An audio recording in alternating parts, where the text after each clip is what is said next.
During our 5 years together, my girlfriend cheated on me, became pregnant, and then made an attempt to pass off the kid as her own. She wants me to be a part of their lives again, 6 months after I cut ties with her. What comes next is something that you will not believe. I am Ryan, and I am 28 years old. Sarah, who is 26 years old, is my partner, and we have been together for 5 years.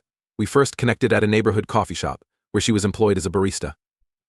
It had been a while since I had relocated to the city for a new career in marketing, and I was experiencing feelings of loneliness. Almost immediately, I became a regular customer thanks to Sarah's friendly grin and easygoing conversation. Our family consisted of my parents and a younger sister, and we were raised in a little town. While my mother was a teacher, my father enjoyed a career in the construction industry. From a young age, they instilled in us a strong sense of honesty and showed us the importance of hard work. I have always been an introvert, and my primary concentration has always been on my academics and a small group of close friends. Before I started college, dating was not so much on my radar. On the other hand, Sarah spent her childhood in the city, where she was raised alongside her mother and her older sister. She claims that the fact that her father abandoned her when she was a child made it significantly more challenging for her to trust other people. Her friends and admirers were all around her at school because she was a gregarious and popular student. Before I came into her life, she had a few meaningful relationships, but she said that they all ended because the boys were unable to handle her independence. In the beginning, our relationship was uncomplicated. Whenever she finished her shifts, we would meet for a cup of coffee or dinner and spend hours discussing our hopes and experiences. Because of her cheerful personality and the way that she seemed to brighten any area that she entered, I was captivated by her beauty. I was appreciated by Sarah for my consistency and the way that I made her feel secure. The situation gradually escalated into a serious one. We were formally a couple within a period of 6 months, and within that time we spent the majority of our free time together. I was introduced to Sarah's friends by Sarah. Each one of them was a creative and eclectic individual. I was first a little out of place due to the fact that I was raised in a traditional manner and held a corporate role. However, Sarah always made me feel like I was a part of the group. After dating for around 2 years, we decided to move in together. For both of us, it was a significant step forward. A short while ago, Sarah had been elevated to the position of assistant manager at the coffee shop, and I had some savings thanks to the thrifty lifestyle I had adopted. A wonderful apartment in a fashionable neighborhood was found by us, and we spent several weeks making it our own at that location. There was a period of time when life was enjoyable. Both of us were in careers that were stable, and we had similar passions for music and fine dining. In all honesty, they enjoyed spending time with one another. We talked about getting married and starting a family in the future, but we both agreed that we wouldn't be ready for that just yet. First and foremost, Sarah's objective was to advance her career, and I was on board with her efforts. Over the course of the past year, Sarah has been employed as a waiter at a posh restaurant located in the heart of the city.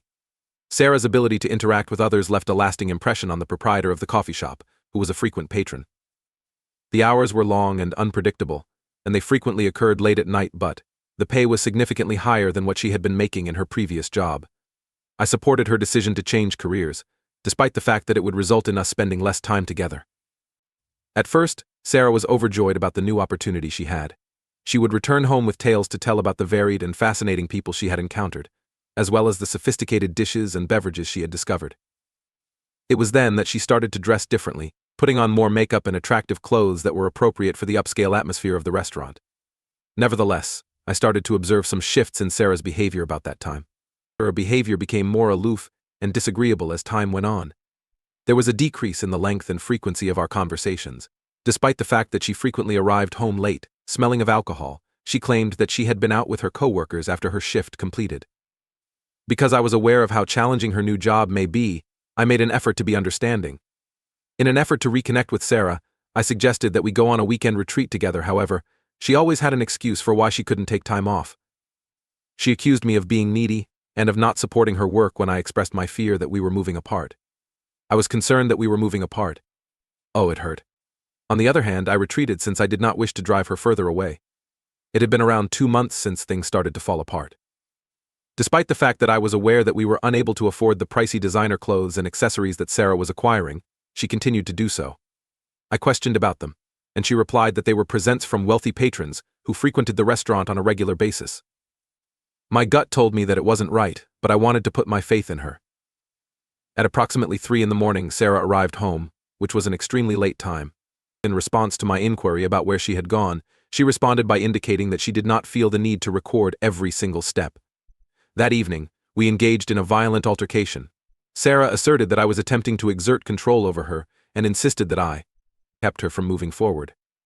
I was taken aback by the venomous nature of her remarks, and as a result, I dozed off on the couch. Sarah apologized the following morning and explained that the stress she was experiencing at work was the reason of her outburst. She promised that she would create more time for us and advised that we book the trip that we had discussed for the weekend. I put my doubts aside because I wanted to believe what she had to say. After a week had passed, I was doing the laundry when I came upon a matchbook that had been originally from a 5-star hotel in Sarah's jacket pocket. When I lightly addressed it, Sarah grew upset and claimed that a coworker had placed it there despite my lack of concern. Despite the fact that her response piqued my curiosity, I refrained from accusing her of anything. Nothing without supporting evidence. During the week prior, I happened to see some text messages on Sarah's phone as it was going through the charging process. It was discovered that she had left it on the kitchen counter while she was in the shower, and a notification was shown. A man called Jake was the sender of the texts, and the wording made it very clear that they were more than just simply friends. There were references to the gifts that he had purchased for her, as well as the plans we had to meet together. When I found out that Sarah had been lying to me for several months, my heart sank to its lowest point. I was in a state of trance the following day, and I had no idea what to do. That evening, I questioned Sarah about the messages that she had sent. At first, she made an attempt to deny everything, stating that Jake was nothing more than an acquaintance from work. In spite of this, she broke down in tears as I pressed her for information from the texts, and acknowledged that she had been intimately involved with Jake for the past quarter of a year. Insisting that it was merely a physical affair, Sarah affirmed that she continued to love me.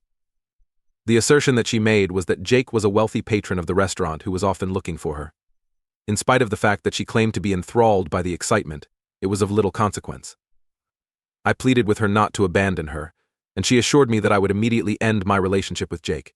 I was in utter disbelief and confused about what to do next. One part of me wanted to put a stop to it right away. However, after being together for 5 years, the decision was not that simple. When I thought about everything that we had been through together, I focused on the life that we had created together. However, I was unable to shake the notion that the Sarah that I cherished would never have acted in such a manner toward me. I let Sarah know that I needed some time to think about things, and then I went to spend a few days with a buddy who I had been visiting. I had a pal named Mark.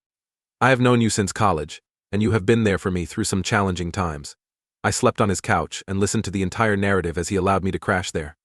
Several warning signs that I had failed to see in Sarah's behavior were brought to my attention by Mark. He brought to mind Sarah's erratic or inconsistent behavior, as well as the fact that she frequently twisted situations in order to make herself appear to be the victim. Although it was challenging to hear, I could sense that he was making a valid argument. When Sarah called me yesterday, she was crying and she told me that we needed to talk as soon as possible. As soon as I got back to our apartment, she revealed a shocking revelation. She is expecting a child. At first I was taken aback, but then I began to feel cautious optimism with the possibility that this may be a fresh start for us. Then, however, Sarah confirmed that Jake, and not I, is the father of the child. The entirety of my life seems to be falling apart, and I am completely and utterly crushed. Despite Sarah's assertions that she is eager to reconcile their differences and raise the child together, Jake is adamantly opposed to the idea. On the other hand, after all of her deception and manipulation, I have no idea how I will ever be able to trust her again. According to Sarah, she is approximately 10 weeks along, which suggests that she might have become pregnant around the time that I informed her about the affair. She insists that she was unaware of the situation at the time, and that she would have informed me sooner if she had been aware of it. In spite of the fact that she has lied about everything else, I am uncertain about what to think at this point. In the midst of loving Sarah, I am experiencing feelings of anger and betrayal against her. However, there is a part of me that loves her and despises the idea that she is struggling as a single mother. On the other hand, there is another part of me that wants to get away from this catastrophe. Despite the fact that I am aware that I am not responsible for the child, I am unable to stop feeling conflicted. My mother and father taught in me the importance of being devoted and learning to solve problems. They are married for 35 years and have been through some difficult times together. They have been through it all together. Sarah and I have always had the dream of having a relationship that will last a lifetime. At this moment, I am reevaluating all that I believed I knew about our relationship. My head is spinning, and I have no idea what to do. Any hints or recommendations for how to handle this issue would be greatly appreciated. Should I make an effort to find a solution to the problem with Sarah? Or should I just give up and move on with my life? When I try to think rationally about all of my feelings, I find that I am having difficulty. Bring it up to date. Almost a month has passed since the last time I posted, and a great deal has transpired since then. Before anything else, I would like to express my gratitude to everyone for their support and advice. In the midst of a bad time, it was a tremendous comfort to me to gain some perspective. After a great deal of thought and consideration, I came to the conclusion that I was unable to maintain my connection with Sarah. I realized that I deserved better than to be misled and lied to, in light of the fact that the trust had been completely compromised. The choice proved to be a difficult one to make. My analysis of every facet of our relationship consumed a significant amount of my sleepless evenings, attempting to figure out what went wrong with the situation.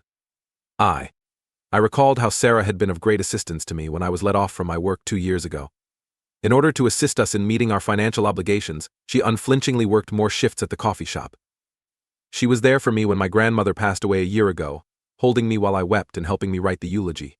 She was kind and compassionate. When she thought back on these memories, it became even more challenging to reconcile with the person she had become. Sarah became quite unhappy when I informed her about my decision, and she attempted to use guilt to convince me to change my mind. She asserted that I was deserting her and the baby, and she was unable to do anything about it. The only one. She recalled all of the wonderful times we had shared together and made a commitment to alter our behavior. When I saw her in such a state of distress, it broke my heart. However, I did not waver in my stance and asserted that this particular predicament was the consequence of her decisions, not mine. Almost immediately, Sarah's attitude went from one of melancholy to one of rage. Using this as an excuse to leave, she claimed that I had never truly loved her and that I was using this as an excuse to go. She brought up previous disagreements and errors that I had done, and she twisted them in order to depict me in a negative light. She revealed a facet of herself that I had never seen before, and it served as further evidence that I was making the right choice. It had been 3 weeks since I moved out of the apartment that we shared. Our departure from the place that we had called home for many years was a challenging experience. Each and every nook and cranny held a memory. The kitchen, in which we had previously made a great number of meals together. When it was raining on the weekends, we would run through a series of movies in the living room. The bedroom in which we talked about our hopes and intentions for the future. Regarding my mental health, however, I was aware that it was essential. At this time, I am residing with my brother until I am able to find a new place that I can call my own. He has been incredibly supportive, providing me with space when I require it while also ensuring that I do not completely isolate myself from others throughout the process. Our time together has been longer than it has been in years, and it has been wonderful to get back in touch with one another. Since I departed, Sarah has been making numerous attempts to get in touch with me. In the beginning, it consisted primarily of emotional appeals and guilt trips. When it did not work, my mother grew enraged and accused me of being self-centered and irresponsible for refusing to fulfill my commitments. In an effort to find out more, she even contacted my relatives, in order to convince me to reappear. To my great relief, they have not exerted any pressure on me and have instead shown their support for my decision. I've been ignoring the majority of Sarah's texts, and the only time I've responded to her messages is when it was absolutely necessary to discuss practical matters like how to divide our belongings and our money. It has been challenging to maintain these limits, particularly when she sends texts late at night stating that she misses me out of the blue. I am aware, however, that continuing to interact will only serve to make the situation much more difficult for both of us. Last week, I was at a neighborhood tavern when I caught up with Jake. I had no idea if he was familiar with my identity. On the other hand, he came up to me and made an attempt to apologize for his role in the affair. During the time that they were together, he claimed that he was unaware that Sarah was involved in a committed relationship. The fact that he admitted his actions is something I am grateful for nonetheless. I informed him that I did not wish to discuss it any further. On the other hand, Jake did share with me some information that was quite alarming. Apparently, Sarah shared with him that she had not yet tied the knot when they first met. She continued to use the same manipulative strategies with him, including lying about her circumstances and taking advantage of him by giving him expensive gifts and taking him out on nights out. It was only recently that Jake became aware of both my existence and the full extent of Sarah's dishonesty. As a result of this new understanding, I was able to comprehend the complexities of Sarah's web of lies. Neither a momentary lapse in judgment nor a single mistake was the cause of this situation. The two of us had been misled by her for a number of months. In spite of the fact that it demonstrated that I had made the right choice to put a stop to things, it forced me to question the extent to which I genuinely know Sarah. I am still struggling to reconcile the feelings I have for the baby. Even so, while I am aware that it is not my child, After having the impression that it was mine for such a short period of time, I can't help but feel attached to it. I had started to imagine myself in the role of a parent in the future, where I would be able to teach the child how to ride a bike, help them with their homework, and observe their growth. The process of letting go of those ambitions has been more challenging than I had anticipated. At this point in time, I have made the decision to maintain my distance from the situation. My responsibility does not extend to Sarah's pregnancy, or the kid she will have rather. I need to concentrate on getting better and going on with my own life. At other times, it seems self-centered. However, I am aware that in the end, it is beneficial for all parties involved. The support that I have received from my family and friends has been tremendous throughout this process. They have assisted me in understanding that I am not to fault for Sarah's situation, behavior, and that putting my own health and happiness first is not an act of selfishness. For the purpose of keeping me company and diverting my attention away from the situation, my best friend from college came to visit me for the weekend. Regaining my self-esteem and relearning how to trust are two things that I am working on. Having said that, I am aware that it will take some time. I've started keeping a journal in order to work through my thoughts and feelings. Putting everything down on paper and looking back to see how far I've gone has been a tremendously useful experience for me. To the best of my ability, I am now taking each day as it comes. In addition to devoting myself to my career, I am picking up old hobbies that I neglected to pursue during the course of my relationship with Sarah. I've picked up playing the guitar again, and I've also joined a recreational soccer league in my area. Even though it has not always been simple, I am gradually regaining my strength, my sense of who I am. I am aware that there will be further challenges in the future, particularly as Sarah's pregnancy progresses and the moment of birth approaches. On the other hand, I have a cautiously hopeful future outlook. Because of this experience, I now have a much better understanding of who I am and what I look for in a romantic partner. I'm not quite ready to start dating again just yet, but when I do, I'm hopeful that I'll be able to construct something that is both healthier and more honest than past relationships. This is the second update. It has been close to 3 months since I provided the most recent report, and I would like to talk about certain developments that have occurred in my position. My move into my own place is now considered to be official. Despite the fact that it is smaller than the room that I shared with Sarah, it is refreshing to have my own space. In order to make it feel more like a home, I have been carefully furnishing it. During the move and the process of settling in, my brother and some of my friends have been of tremendous assistance. In the last weekend, we held a small housewarming celebration for our new home. It had been several months since I had experienced genuine feelings of contentment and relaxation. At long last, Sarah's efforts to get in touch with me have tapered down. I believe that she has acknowledged that I am serious about maintaining a certain space between us. It has been reported by mutual acquaintances that she is currently 6 months pregnant and experiencing financial difficulties. It would appear that Jake is offering financial assistance, but he has little interest in becoming further involved. There is a part of me that feels terrible for her, but I try to remind myself that these are the consequences of her own actions. Emily, Sarah's sister, was there when I went to the grocery store the previous week. First, it was an odd sensation. Despite this, we ended up having a lengthy conversation. Emily expressed her regret for her sister's actions and emphasized that the family is dissatisfied with Sarah's choices. Moreover, she mentioned that Sarah had engaged in activities that were comparable in the past. According to the evidence, she had a history of lying to and manipulating men in the relationships she had previously been in. Emily related a story to Sarah that she had heard when she was in higher education. While she was dating 2 different guys at the same time, she had informed both of them that they were not dating each other. In the event that the truth was revealed, Sarah was successful in convincing both men that the other was lying to her and trying to manipulate her. It came to a close with the 2 males engaging in a fight with each other, with Sarah playing the role of the victim. Emily asserted that their mother had always been tolerant of Sarah's actions, providing her with reasons and rescuing her from challenging situations.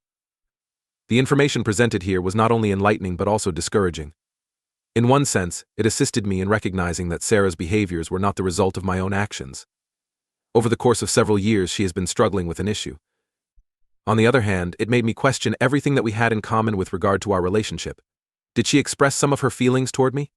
Are you sincere? And how much of what I believed I knew about her turned out to be accurate?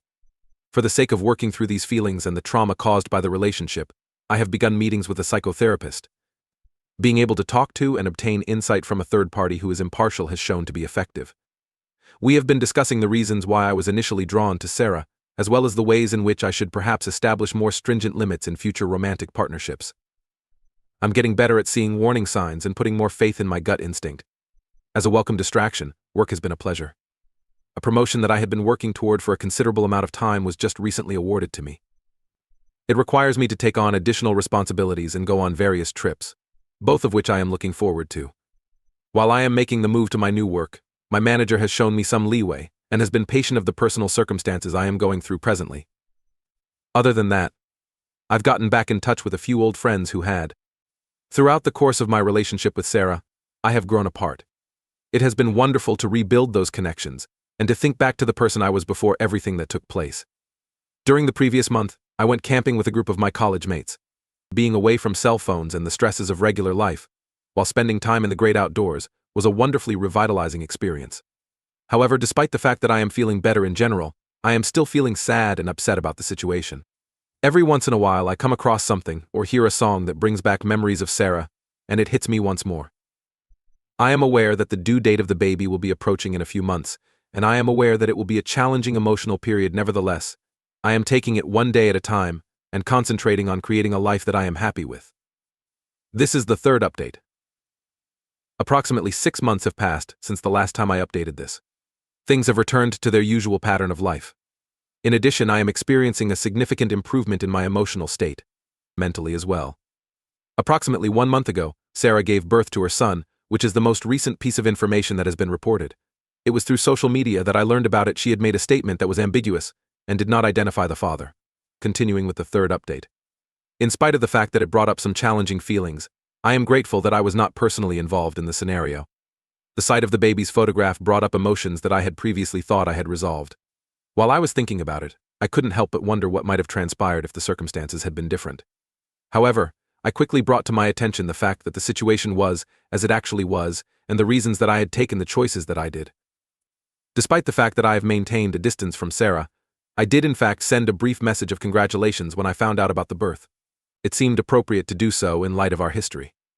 In addition to expressing her gratitude, she extended an invitation to meet the newborn, which I politely declined her offer. In spite of the fact that I wish her and the child the best of luck, I have made it very clear that I have no desire to become a part of their lives. As a result of Sarah's apparent comprehension, she did not pursue the matter any further. My counseling sessions have been incredibly helpful in coming to terms with everything that has happened. Regarding Sarah, that occurred. I have gained a great deal of insight into my own patterns and inclinations in the context of romantic relationships. It has come to my attention that when I have a strong emotional attachment to a person, I tend to disregard warning signs. In an effort to prevent my feelings from clouding my judgment, I am making an effort to be more objective. I've started dating once more, which is a more positive development. Olivia and I have been dating for almost 2 months now. We made our first acquaintance through a friend that we both share. It is a pleasure to be in the company of someone who is forthright and truthful. Olivia has been kind and patient with me as I navigate this new relationship. I was open with her about my previous experiences, and she has treated me with compassion. Considering everything that I've been through, Olivia and I are taking things carefully, which seems to be the ideal course of action. We love it, spending time together on the weekends, going on hikes and exploring new locations in the city. It's wonderful to be able to talk about my experiences with someone else once more, free from the burdens and expectations that I carried with me from my past relationships. The work going on is going quite nicely. My new role and the challenges it brings are both something that I am enjoying. I have found that traveling has provided me with a welcome change of pace, since it has enabled me to explore new places and interact with fascinating people. There have even been times when I've thought of moving to a different place to work for our company. Despite the fact that I have not yet made a choice, the idea of beginning anew in a different area is one that I find appealing. At the same time, I have developed a new interest. Since I joined a local hiking organization, I've started going on hikes through the beautiful trails that are located in our area. It is significant. I experienced improvements in both my physical and mental well-being. It is helpful for me to spend time in nature because it helps me clear my head and gain perspective when I am feeling overwhelmed. My connection with my family has become stronger as a result of everything that has happened. This last week, I have been making an effort to visit my parents and to call my sister on a more regular basis. Due to the fact that they have consistently provided me with support, my affection for them has grown even stronger. Despite the fact that my connection with Sarah will forever be a part of my history, it is no longer indicative of who I am or the way I live my life. I have gained a lot of insight into who I am and what I am looking for in a romantic partnership. I have a greater sense of confidence in my capacity to set boundaries and take responsibility for myself. In spite of the fact that I still have moments in which I think about Sarah and the baby, exhibiting a decreasing regularity. My sincere prayer is that she is doing well and that she is able to give her child a nice childhood. Nevertheless, I am overjoyed that I made the decision to put my own health and happiness first. Looking ahead, I am cautiously optimistic about the future. Even though I am aware that there may be further difficulties, I am now better equipped to deal with them. I'm working hard to build a life that brings me joy and satisfaction, as well as surrounding myself with people that are genuine and supportive. For the time being, I am taking each day as it comes and maintaining an open mind to new experiences and opportunities. Although my life may not have gone according to plan, I am gaining the knowledge that choosing unanticipated paths might result in more favorable outcomes.